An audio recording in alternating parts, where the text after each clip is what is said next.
The light at the edge of town held red over a 4-lane divided road, the kind that funnels you toward the interstate whether you mean to go or not. Engines idled. A delivery van eased up beside a blue Mustang, paint bright under sodium lamps. The man in the Mustang wore a ball cap low and sat stiff at 10 and 2, like a driver's ed poster. In the back seat, a girl lifted into view between the headrests, eyes wide, mouth taped, wrists cinched with white plastic ties. She looked straight at the van driver and shook her head once, hard, trying to force the word no through tape and glass. The van driver cranked down his window and shouted. He pointed into the Mustang's back seat. The man in the cap never turned. The light flipped green. Horns popped. The Mustang jumped forward, slid into the outside lane, and was gone by the second block, tail lights shrinking toward the on-ramp. Calls hit dispatch in a cluster. A woman in a silver minivan reported a blue Mustang with a bound girl in back, heading west toward the highway. A gas station clerk said he'd noticed the color because his first car had been that same shade, and you don't forget how it looks at dusk. A patrol unit rolled the corridor, checked lots and side streets, and found nothing moving that matched. The incident number got a neat label, possible abduction, because there wasn't time or evidence yet for anything more. The sun slid away and the town's edges blurred to the pale wash you get when heat falls fast in the desert. By morning, a mother stood at the police counter with a photo and hands that wouldn't stop twisting a set of keys. Her daughter had left work to meet friends and never arrived. Not like her, not ever. Her phone rang once and dumped to voicemail. The desk sergeant stared at the whiteboard, where last night's blue Mustang note still hung, felt his gut go tight, and called a detective in early. They started with the road. Traffic cameras were the cheap kind that smear a night frame into soft shapes. One convenience store lens caught the Mustang as a blue streak passing left to right. No plate, no face, only motion. Officers canvassed around the stoplight. People repeated the same clean details. Tape on the mouth, white ties at the wrists, a rigid driver who never glanced over, a single headshake that said everything in one beat. A man thought he saw a second silhouette in the front passenger seat. He couldn't swear to it. The detective wrote it anyway and underlined maybe. Sometimes a maybe is where the trail turns. They worked outward along the route the car would take if it hugged the interstate. Frontage roads, gravel pullouts, turnarounds locals used to watch lightning over the flats. At a lot where semi-trailers idled nose to tail, a patrolman found a strip of gray duct tape stuck to the base of a chain-link fence. Long, light hairs lay trapped in the glue. The detective bagged it for the lab and stared at the map, tracing the line toward reservoirs where the desert keeps its water and its secrets. The break came the way bad breaks do. A fisherman following wind into a protected cove spotted cloth where cloth doesn't belong, and the pale curve of skin among drift and reeds. Deputies stretched tape and worked the shoreline on their knees. The medical examiner's crew moved with the quiet of people who only bring answers you don't want.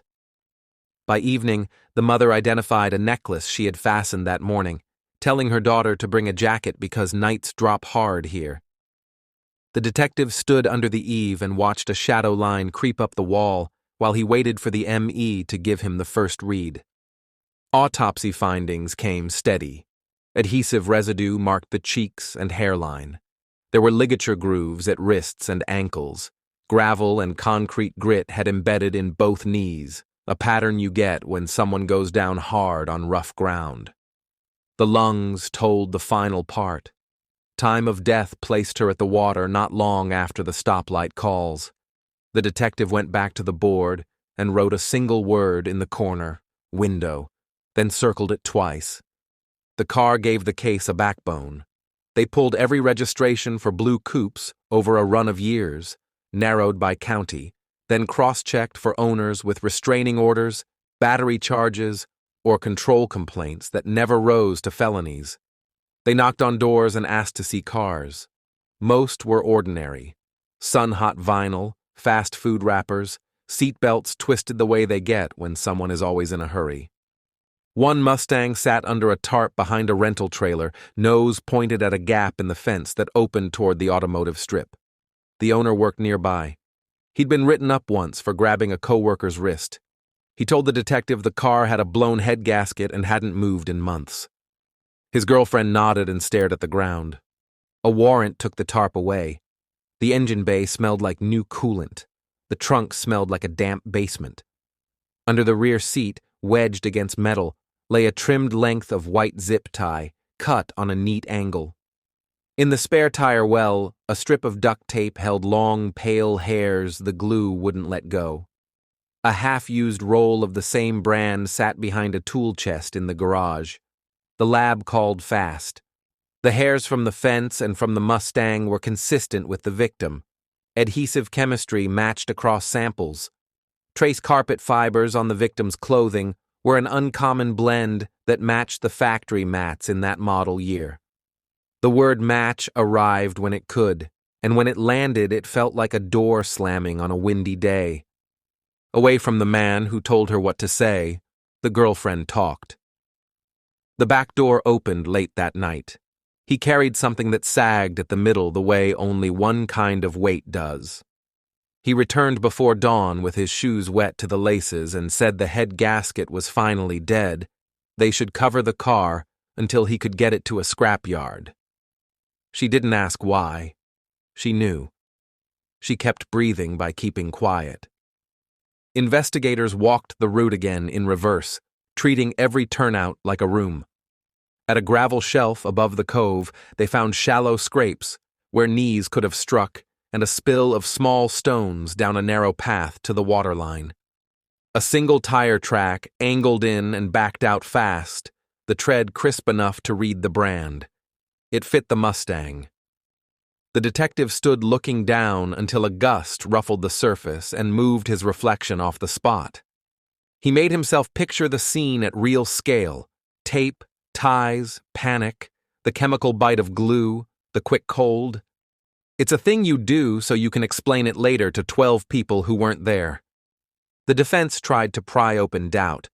Eyewitnesses are unreliable, they said. Stress warps memory. An officer missed chances in those first minutes. The fisherman could be off by hours. There might have been someone else in the car. The detective answered what he could and left alone what he couldn't. The lab analyst built a bridge out of numbers and chemistry that jurors could cross without trusting anyone's memory at all. Midway through, the mother stepped out and returned with her chin set. She sat with both hands wrapped around her purse straps, as if grip alone could hold the room together. The verdict came after a long afternoon in a quiet hall. Guilty on all counts. The man stared at the table and never turned toward the row where the family sat. Appeals said what appeals say and went nowhere. The town shifted in small, stubborn ways. The intersection got better cameras. Patrol doubled abduction drills and made bound in a back seat a house fire page. Drop everything and run. A paper stayed pinned in the break room. Believe the worst first. Rule it out next. At the automotive strip, the girlfriend transferred and kept her head down. She sent a letter, but never came to sentencing. The Mustang sat in impound until the last paper cleared. When the torch opened the trunk, the sour reek of glue and carpet lifted like a ghost. The detective watched from outside the fence, then walked the block before going in his own front door, because sometimes you need road under your shoes to bleed off the day. The van driver replayed the stoplight in his head for months, then years. He had shouted, and he had called. Still, the thought of tapping the Mustang's bumper and forcing a scene burrowed in and wouldn't leave. He told no one. He started checking back seats at red lights, a small ritual he kept even when he knew it wouldn't change what already lay at the bottom of a cove. At the reservoir, wind kept writing the same short lines across the water and erasing them. Kids skipped stones. Kayaks slid past the mouth of the cove without knowing. The shoreline held its story quietly. If you walked there alone, you could hear only waves and feel the weight anyway, because the marks fit a shape you learn once and never unlearn.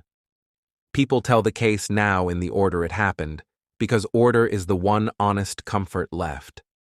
The light, the look, the calls, the blank stretch, the cove, the car under a tarp, the tape that never let go of what it touched.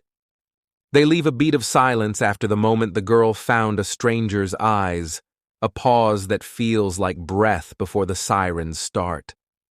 That's the handoff a town lives on, terror transferred to duty in a single glance, carried forward by people who decide not to look away.